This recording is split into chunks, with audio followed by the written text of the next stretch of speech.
So one of the most important part of my UI, if not the most important core function of my UI, is called Bartender 4. Bartender 4 is pretty much the thing that enables me to move all my buttons and have them all down here. You can access it by left-clicking the button on the minimap, or right-clicking it to get the full menu up, or you can simply type /BT to open up the menu, which you get from right-clicking on the icon on the minimap. Bartender 4 pretty much allows you to move anything you want on the screen, any buttons you want on the screen. It allows you to make some of them invisible, like this. I personally use bars 1 to 4. 5, 6, 7, 8, and 9 and 10 are completely useless to me because, well, I don't need that many buttons. You can hide and move every single one of these bars. To unlock them, you simply just press uncheck lock, and then you can just move them around as you wish. And you can also disable bar snapping or enable it, but I like to keep it enabled because if you don't have it enabled, then you tend to have like wonky bars, and that's not the best. So yeah, you can also access profiles. These profiles get created every time you make a new character. These are all my characters that I have in the game, not just on one server. It's game wide, it's account wide. So you can pretty much every time you make a new character, it makes a preset. So yeah, pretty much every character I use the Venom template on, simply because I like the way the buttons look and where they are. So yeah, that's Bartender 4. Let's move on to the next add-on.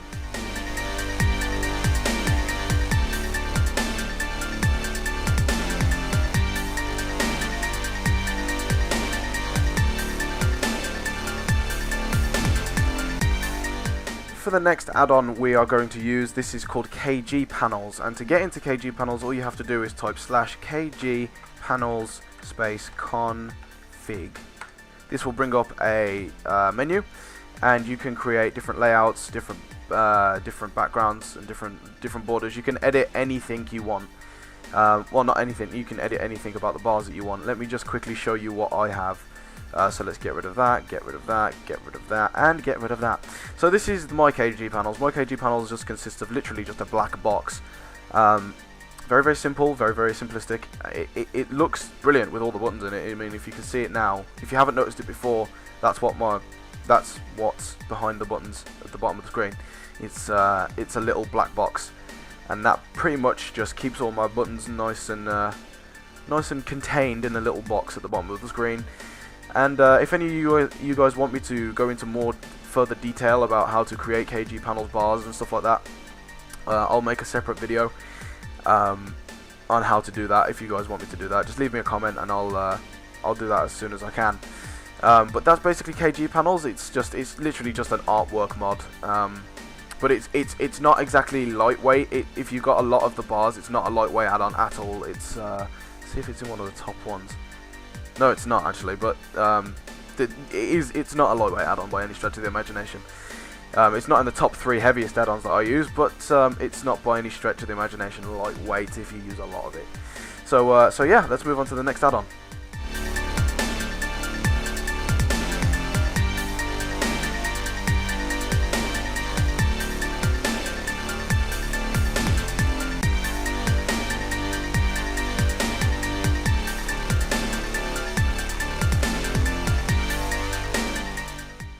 The next add-on we should focus on is called Sexy Map. Sexy Map is literally what it sounds like. It is a sexy map. It basically is a customizable map interface which you can have right here. Let me just increase the size of the map. And there's Sexy Map. It shows you, well, your map, but you can skin your map differently. Basically, that's all it is. Pretty much, there's been a lot of people that have asked me, oh my god Venom, how do you make your map look like you do? It's got like a black background, that's not how the default map looks.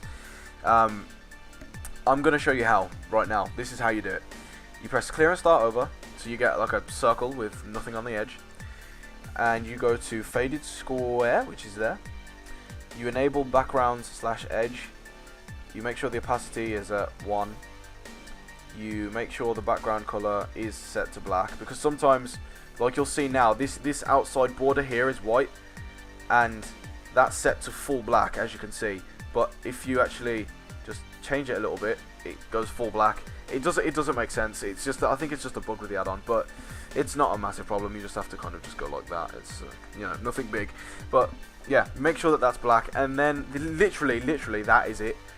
That is about it. Apart from having to make the border edge size a little bit bigger, and then of course decreasing the scale of it because it's freaking huge. That is literally how you make my map look like it does. This add-on is quite lightweight. It's very easy to use.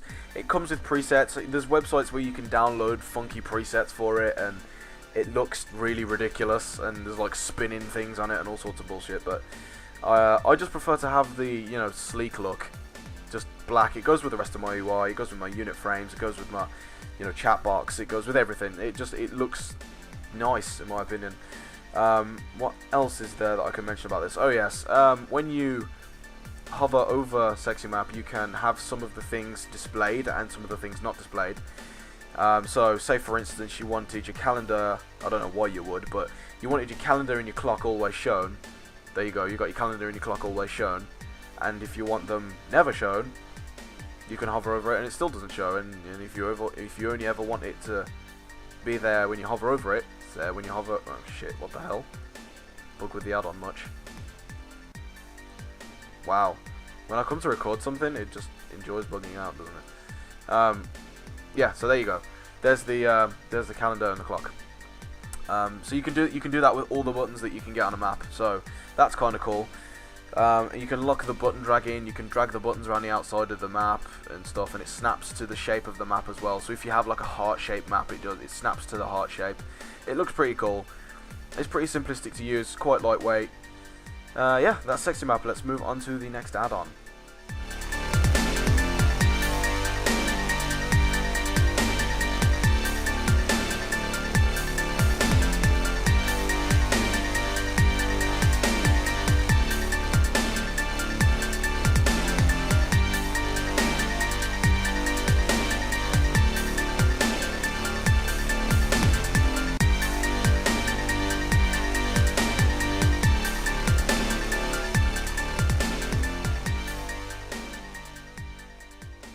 Okay, so the next add-on is indeed an add-on called OUF, and the only way to really configure OUF is to basically go into the Lua files of OUF, which is in your Windows.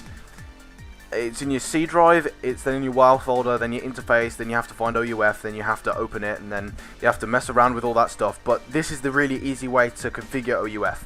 You download OUF Core, then you download OUF Twilight, which is the skin for OUF, because OUF Core doesn't give you a skin, it's just an add-on. It doesn't exist without a skin, basically. And then once you've added the skin, you download another add-on called OUF Movable Frames. Now, I'll show you what OUF Movable Frames does right here. OUF Movable Frames, you type /OMF, and then once you've done that, it will show you a green, like a green highlight around all the things that you can move, like you can see.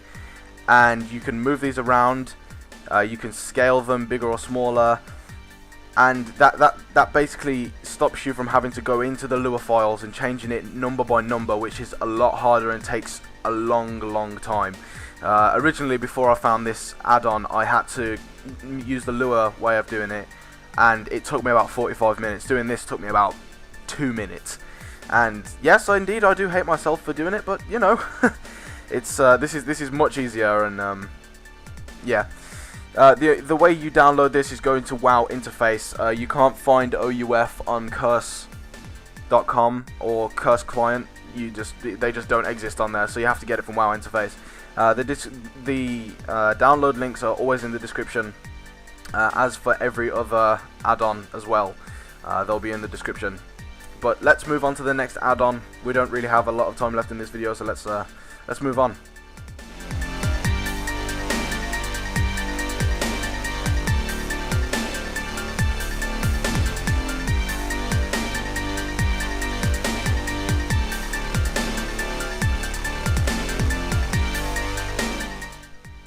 The next add-on we will talk about is called WIM, WoW Instant Messenger.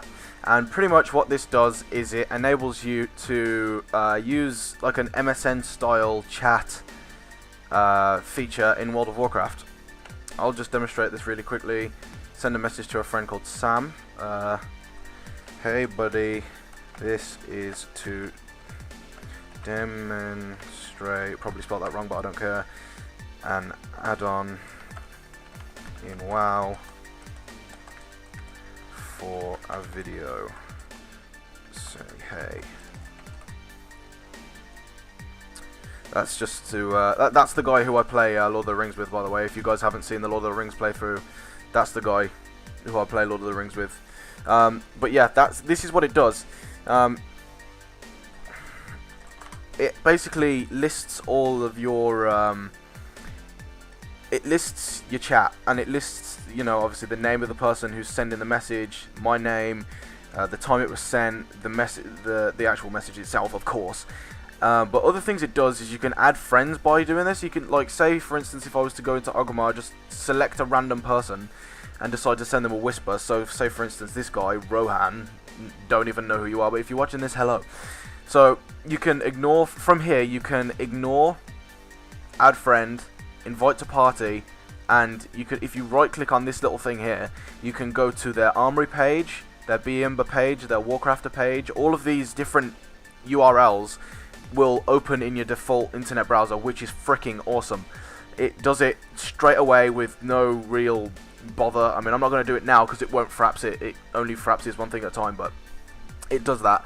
It opens in your default browser and basically allows you to pretty much do, like I said, it takes you straight to their Armory page or whatever you want to see. So that's pretty cool. To customize this add-on, all you have to do is you have to go to options. You right click the little chat bubble there. You go to options, and then you get all sorts of crazy options. You can, you know, change the width of the chat windows and the opacity as well. When you're not touching the window, it just fades out, and then you can minimize it or do whatever you want. And if you left click this little chat bubble, you can open up the chats that you have going, and then boom, it's right there again. So you can do all sorts of crazy shit with it, and it's pretty cool add-on. I like it a lot. I've been using it since pretty much day one of WoW. And it stops you from getting spam down here, because it doesn't show up in two places. It doesn't show up in this chat window, and it doesn't show up in your little general tab thing down in the bottom. So that's awesome. So that enables you to obviously have that for guild chat or whatever. The only thing I don't like about this add-on is they don't have a chat window like this here, like I've got open with Sam. They don't have a chat window for that, for guild chat. If they had one for that with guild chat, it'd be so much better, because you could just minimize your guild chat and then open it when you want to see it and blah blah blah, instead of having to see it down here, choosing whether you see it at times or not, if you get what I mean. Like, you have to enable it or disable it for a certain period of time. You can't, you know, hot swap it in and out when you want to see it. That's the only thing I don't like about that add-on. Other than that, it's a brilliant add-on, and I would suggest it. It's very lightweight and it's great. You just have to make sure that you don't. The only thing that's like not lightweight about it, just as a little side note, you can get it to store. Let's just see if I can find it real quick. You can get it to store your chats, like your previous chats. I wouldn't recommend it. It builds up a lot of data, and it unwanted stuff that you just don't need. Which then ends up giving you lag. So I wouldn't recommend having the save chat feature, but you know, it's good nonetheless. And yeah, let's move on to the next add-on.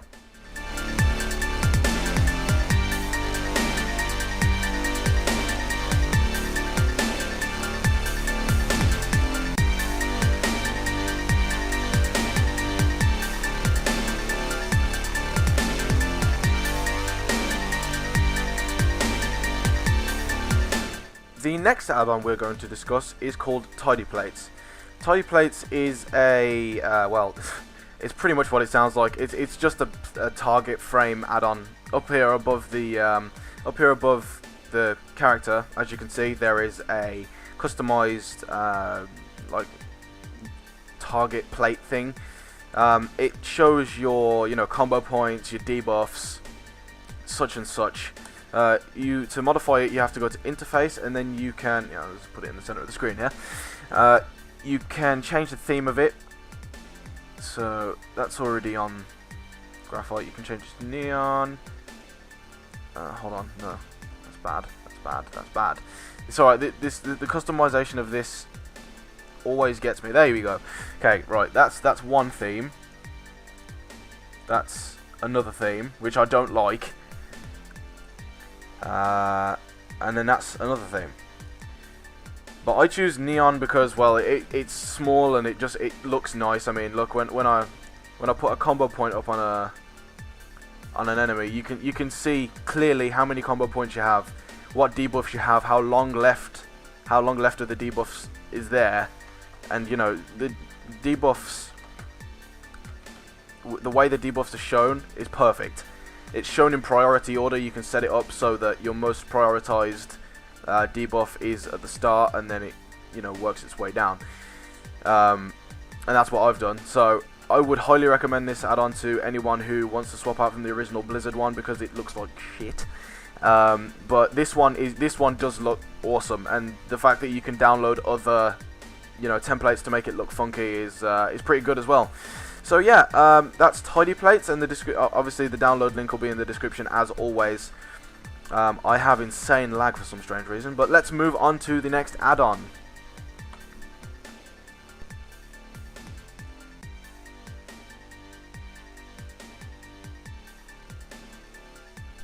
So the last add-on that we are going to look at is called TipTac. TipTac is a small, tiny little tooltip add-on. To customize it, all you have to do is type /TipTac, and there you go. You get a small customization window that enables you to move the anchor, so you can move it whereabouts you want it. You can do such a lot of things to this. You can show like what talents. Let's get rid of that. You can show like what talents people have. Like, hold on. Let me just quickly find it. Talents. Enable TipTac talents. Right. Only shows. Yeah. So here's an example. Hold on. I think you have to get really close to them. Hold on a second. Right, yeah, see, it's loading. Frost, there it says, talents, Frost, 431, 6. So you can pretty much load anyone's talents without even having to inspect them, which is freaking awesome. If you're recruiting people and you want to see, I suppose, if you want to see like if they've got the right talent build, or whatever, then you can just scan and see what's going on. It would, however, I would assume, give you some MS if you was to have that enabled, because it would be constantly loading everyone around you's talents into your thing that you're not even paying much attention to. That's why I don't have it on. But you can do all sorts of crazy stuff with it. You can change the color of it, but I like to have it grey, simply because, well, my UI is kind of based around a grey theme, so I've got it grey, and it's just simply put down in the bottom right hand corner of my screen. Very out the way, but I know it's there, so that's all that really matters, really. I know it's there, so yeah. You can also, as far as I'm aware, you can change the font in it as well. You can change the font, you can change the font colors, you can change whether it shows the guild or not. It's a very customizable add-on. I would recommend it. Very, very lightweight. Probably the most lightweight add-on that is in this UI pack. Well, not UI pack, because I haven't made it into a UI pack, and we'll talk about that in a second. But yeah, it's probably one of the lightweight add-ons that I actually have, unless I'm completely wrong, in which case then I am mistaken. Right, that is the end of this video. I'm going to wrap this up real quick, and yeah, I'll see you guys in the conclusion. Well, and there you go, guys. That is my UI. I have made a second part to the video, as you can quite clearly see on your screens right now. You can click on that annotation and it will take you to part 2 of my UI setup. It is how to put the UI together from scratch. I'll be making a new character and putting together the UI and showing you guys how to do it from scratch. So any questions that you have, about how to actually put it together. Fingers crossed that should be answered in the second part of the video. I didn't want to put it all into one video because I thought it would be a really long and tedious video if I was to do that. So I've made a second part. As you can see, it's in the middle of your screen. Click on that, take you to the next video. Don't forget to thumbs up this video if you liked it and it helped you out. Favorite it if you want to help me out and you want to, you know, help the channel grow. It really does help. You might not see it, but it really does help. So yeah, thank you very much for watching, guys, and I will see you in part 2 and no doubt in a different video. Bye, guys.